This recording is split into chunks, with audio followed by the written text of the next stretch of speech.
Hey, what's going on, everybody? It's Marcus from TCG Discussions coming at you today. Let me adjust this real quick. With a Goku Black deck profile that I wanted to bring to you guys. The first thing that I want to say is, despite my poverty with Goku Black here and not even an energy marker that resembles him, this is a deck that since probably release of set 1 I've been hyper interested in, but never just taken the time to sit down and build. And my interest for this deck got drastically peaked when I played against my good buddy Jay. Shouts to you. Yesterday in tournament, he was my only loss. I played androids. Look forward to that profile coming soon.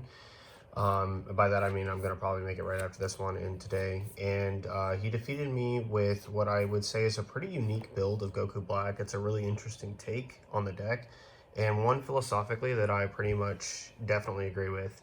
I think that Goku Black is a pressure deck that basically makes it so that whatever plays you do have afforded to you, and that your opponent tries to take advantage of, you just eventually kind of topple them in recyclability, and you'll see what I mean by that in a bit. But the deck actually has a solid game plan through and through, and you can really decimate green with black. Black is so strong. All the crit leaders are strong against green. Beerus is probably the strongest crit leader in the game against green, only because Cooler struggles into Brawly a little bit. Once he gets awakened, things get a little bit iffy with the 20Ks, but Cooler can still finish it off with Frieza. It's like standing Frieza twice is just really backbreaking. But in terms of Goku Black puts so much on the board, and that does so much that you essentially can just wipe your opponent. Variants of this deck will struggle into U7 Goku. I think that U7 Goku has the best chance against this deck. But going second, this deck for sure beats every green deck in the game. It definitely for sure out-pressures yellow eventually. But if yellow high rolls like with Ginyu and like Frieza into Ginyu package, it can be pretty devastating. But the crit on the front side is just such good denial. So I was really excited to bring this profile to you guys. Again, all shout-outs to my boy Jay for basically being the inspiration behind my version of this list, but it's something that I've been considering for a hot minute with the deck, and then he pretty much solidified any of the ideas that I had going with the deck into bringing this into fruition. And I think that this list is very strong. If I went to a regional or a major, I'd take this deck 100%. Like, this would be among the top decks that I'd probably take, because I think it just plays the game so strong. So let's get into it. Let's first talk about the leader's front side. Critical and then permanent during your turn gets plus 5k, so it's a 20k crit. 4 less life, you draw a card, flip it over. Swing on attack, draw a card, and as an activate main, once per turn, you can place one Zamasu at the bottom of your deck to reduce the cost of a Goku Black in your hand by 2 to play for the turn, which is insane because it allows us to cheat out our SR6 drop, our 4 drop, or our 3 drop for 4, 2, and then 1. So we just get a lot of value off this effect. Just playing cards cheaper is always going to be good, unless you're getting energy back to play cards, which would be also really strong. But it's not nearly as strong as reducing their cost, because basically you'll have more free energy to float as the game goes on, and you'll see exactly what I'm talking about. So just slide him up here. Let's start off with our 1-drops, and this is going to be the Zamasu package. We play 2 Gowasu. This is a top 5 searcher for a Goku Black or Zamasu, and you place the bottom of your deck in a random order. Only 2 of this cantrip, because there are a high amount of targets that this in the deck that don't exist. We do play a lot of targets for it, but it's not nearly as strong as just like outright drawing a card like Trunks are, and we do have technical other theoretical cantrips in the deck that we will discuss. So only 2 of Gowasu for now. Next for the Zamasu package, we play a full 12 of the 15K, the blocker 10, and then the bottom deck 5. In my opinion, you have to play these cards at 12. I'm not sure about the ratios in Jay's list, but I can for sure tell you that I will always be playing these cards at max for two main reasons. One, their effects cannot be slept on except for obviously the skillless one, but the skillless one is powerful in its own right because it can swing at an unawakened leader. And then at Brawly with a 10k, it is 25. They're all 10k, which is really, really good. And they're cheap to play down for one, which is really good. This card has a permanent that it gains blocker if you have Goku Black on the board, which this card can be problematic for your opponent if they can't immediately out it. It is a little bit difficult for red. They basically have to have 2 minuses early, but once Beerus is awakened, this card will instantly die, so don't even think about playing it as a blocker. But like taking green, for example, like green's removal for like in the late game, like with Brawly, will generally focus on popping your 6-drop SR. And if you have another Goku Black on the board that they want to swing into, you can then just block with this, and it just gains immense value. In other matchups like Blue in the Mirror, if they don't play this Zamasu down to bottom deck it's just going to get some value in blocking a swing. But it's also a 10k pressure card, which means for only 5k combo, we can also swing it on an weakened leader, which is really, really, really important. And then lastly, this Zamasu here, it is on play, choose up to one of your opponent's battle cards with a cost of 1 and put it in the bottom of the deck. You cannot sleep on how strong an effect that is. It hits Ginyu, which interrupts the Freeze's draw package. It hits cantrips off the board, so green doesn't get to free combo their cards out of our crit swings early. It simultaneously hits red's Awaken Roshi and the draw Roshi to remove it so that they also don't get to free combo cards. So this card just has immense value, and then all being 10k just can't be slept on. And so that's why we play the full 12 of that. Now we're going to move on into our Saiyan / Earthling package. We play 3 of this trunks and 4 of the cantrip trunks. So this Trunks Youth is extremely powerful. It's a card that I actually might consider bumping to 4. It's a Self-Awaken on play, so you can add up to 1 card from your life to your hand, which is really important because some decks will try to stall you with this leader, which you're never really going to be able to do anyway because the deck plays actually, I think at least, this list is playing at least 10 Self-Awaken cards. And to top it off, the Trunks Youth here, his effect is absolutely devastating. Being able to be a 25k for 2 energy, if you have 7 or less in your hand, is backbreaking. There's just not a lot that that this card can't contest. It can contest Brawly Awaken by himself, which is really, really strong, and it adds a lot of value. This Trunks Youth is a cantrip, obviously, so we play him at 4. Just being able to draw a card early and recycle him with Pilaf is really good. And then we play 2 Mai and 2 Pan. 4 Mai and 2 Pan. Mai is the primary reason why you can't be kept from awakening. Basically what you'll do is like turn 1, you'll like try, like your ideal start like might be a Trunks, like you'll play Trunks, they'll swing, and then literally all you have to do is play Mai 1 time and you're 1 swing away from being able to be awakened. This is just, the card is way too good. And then it has an effect that if a card is returned to your opponent's hand by one of your skills, you draw a card. Yeah, I mean, that's just really, really good.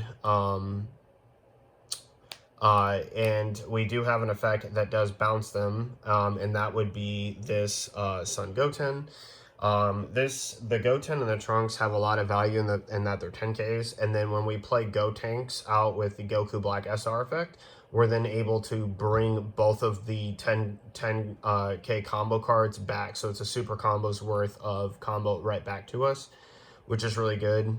This card also has an attacking effect to take a life. So if they don't out it, you're then just, and you've played Mai and they've hit you once, you're going to be able to awaken, or every single turn that it lives, you can take another life, add another card to hand. So it's like you're drawing a card and getting the swing for 20K crit, which is really nice. This pan is a direct minus to your hand, but it's a filter effect, and there's a lot of really good things about this pan. So the first is that it can set up your drop area. So let's say I have a couple Go 10 in my hand, but I want to dig for a Zamasu piece or something. I can play this card down, draw 2 cards, drop 2, and the 2 cards I can drop if I have a Go Tanks play. I can pitch the Go Tanks, and if I have a Trunks already or a Go 10's died, I can pitch the Trunks.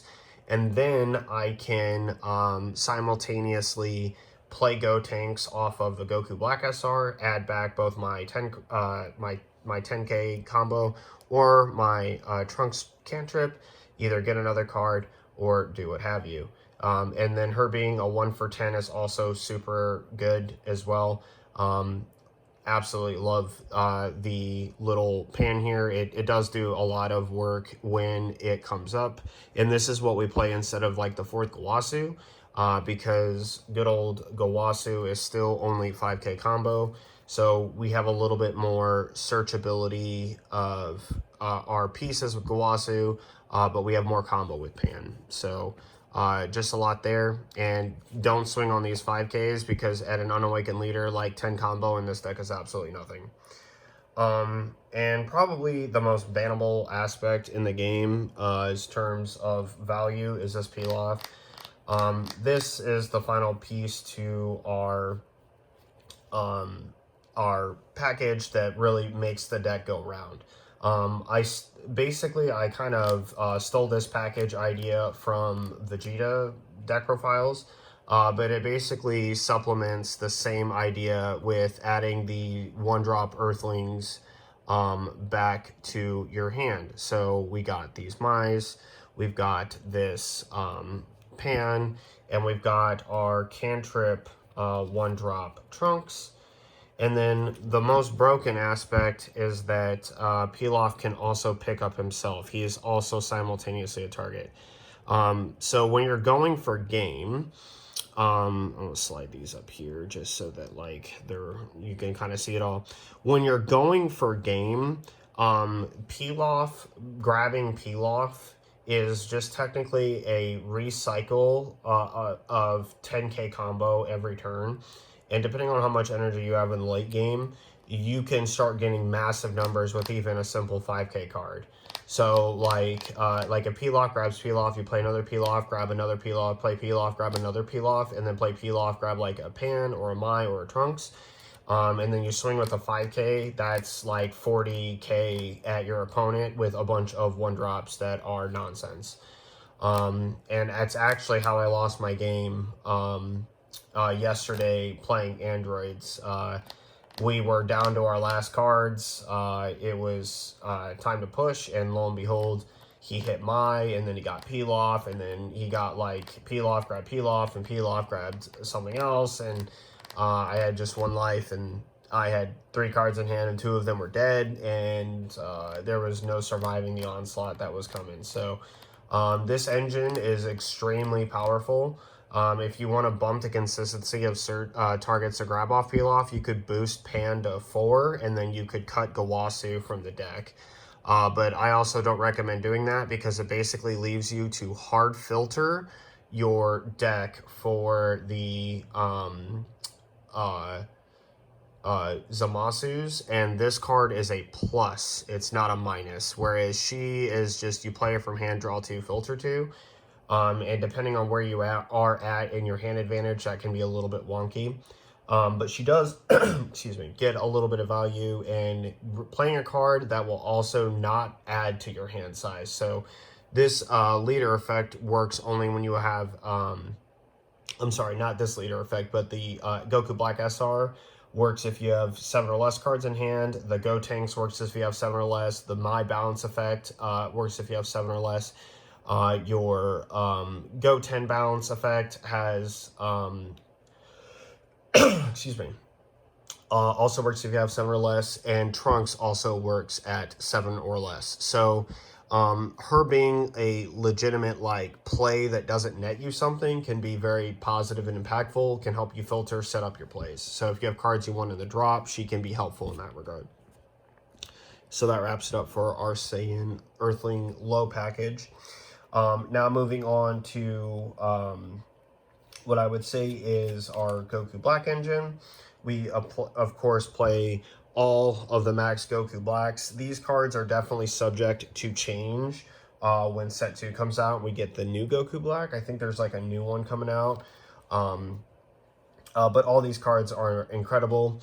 Goku Black up here, the 3-drop on play. If you have center of your hands, you get to draw a card, which is really, really strong because, again, you're getting more cards out of your deck into your hand, and then making your swings a little bit bigger.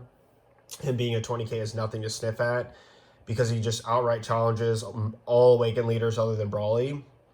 He can be played for 1 by bottom decking Zamasu, which is insane value, especially if he replaces himself to draw a card. And then he's also got 10k combo. This 4-drop Goku Black, same thing. Play it down for 2. Excuse me. I have no idea what's wrong with me. Keep feeling the need to cough. But Goku Black 4-drop is just a vanilla 30k. But you can play it for 2 by Daiking Zamasu, and it's simultaneously a 10k. So you'll want to combo it to deal more damage to your opponent or take more cards out of their hand. And you can then just bring it straight back with this. It's a very common thing that I do to just add the Goku Black that I comboed right back after playing the 6-drop. And then this 6-drop is probably one of the most synergistic and best SRs in the game. On play, add up to a 4 cost or less from your drop to your hand, which is completely massive. We have this 3-drop, the 4-drop, and then Go Tanks, which you'll see in a second. And then when attacking, if you have 7 fewer cards in hand, you can play a battle card with 4 or less from your hand. This effect is completely backbreaking. Just in him being a 40k swing is absolutely massive as well. It can challenge a lot of cards. It makes challenging Brawly very easy, especially when you play Go Tanks. Then you get to add 2 cards back, and then like you can easily swing it at Brawly if you want. They'll generally be in a death position by the time they get to Brawly most of the time, unless you just didn't see the card, which is definitely fair. That happens. Sometimes you just don't see what you need to see, but you filter through the deck enough, you draw a lot of cards, and simultaneously I think that you get a lot of value out of this card. And if it lives, okay, every 4-drop or less in your hand is subject to play. This includes Zamasu and Pilaf, right? You cannot sleep on how strong that effect is. For example, being able to free play a Pilaf from your hand to add back another Pilaf, and then simultaneously playing something else like a Vegeta behind him is really, really good. So if this card lives, like, it is free value and pressure no matter what card it's playing. And this way you basically get a free play every turn that it lives. And this can just convert into a lot of damage into your opponent, especially when you're going for game. Moving on to our Saiyans, we play 2 Go Tanks and 2 Vegeta. It may be worth bumping the Go Tanks by cutting one of the Goku Blacks, most likely the 3-drop, just to make sure that I have enough targets for sure to have a solid swing into our opponent.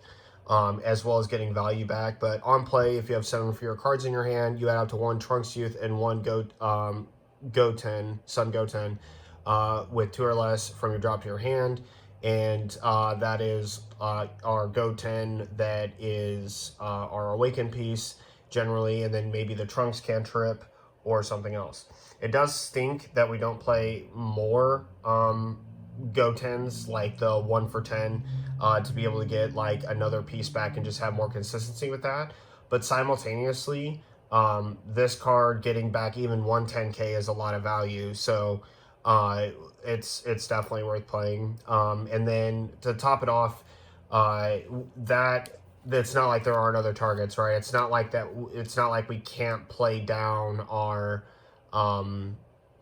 we can't play down our 30k vanilla or our 3-drop draw card or our trunks that could be 25k, right? There's lots of really good value cards that you can also play off of the 6-drop. So it's one of those things where it's kind of mediated a little bit by what you can play. You can also up the deck count. I think it's sitting at 54 right now. You could put it to 55 and just put another Gotenks in here. And then Vegeta is our closer when they're at 2. He is honestly most of the time not necessary, but like when played, he can put a lot of pressure on the board. Like if there's a 6-drop and he's on the board already, Brawly in green is basically the only true answer to the cards, and they basically have to answer them immediately. Otherwise, like they're probably dead on the crackback with whatever it is. And on play, he has an effect. Choose up one of your opponent's battle cards with 4 or less, put it on the bottom that's on his deck. This is really good at removing pesky cards that, you know, you just need to get rid of. And then him being a 35k double strike is absolutely massive too. So we really like Vegeta as a closer if our Goku Black isn't closing the job already. And then lastly, we play 4 Videl super combos. It's just I wish you could add this back with Pilaf, but you can't. But you know, super combos are good. We've played 4 of it. And so that pretty much wraps it up for my Goku Blacklist. Again, shout outs to Jay. I'm going to say it one more time that that was the big inspiration to just go eventless. Gallic Gun is, we talked about this a little bit last night. Gallic Gun and Sinister Sickle are really strong cards, but at the end of the day, like you kind of don't need them. Same thing with Final Hope Slash, like you kind of just don't need it. You'd rather have like high value good cards that you can get back in some other capacity or regard with like your Gotenks, or that get value off getting back with Pilaf. There's definitely room for more tech, like maybe cutting a pan so that you could add like another Gotenks or something like that. You could definitely tech it out, but this is just like kind of like the clean list that I'm playing right now for the deck. So let me know what you guys think about this down in the comment section down below. I have not forgot about Beerus updates. I don't want you guys to think that I have. I've had a lot of requests to see what the updated list for Beerus is. I will bring that to you guys shortly. So stay tuned for that. Androids is up next. I'm just going to make it right after this video. So I hope you guys enjoy that and the deck tech with that. And I will see you guys in the next one. This is Marcos from TCG Discussions signing off. Later.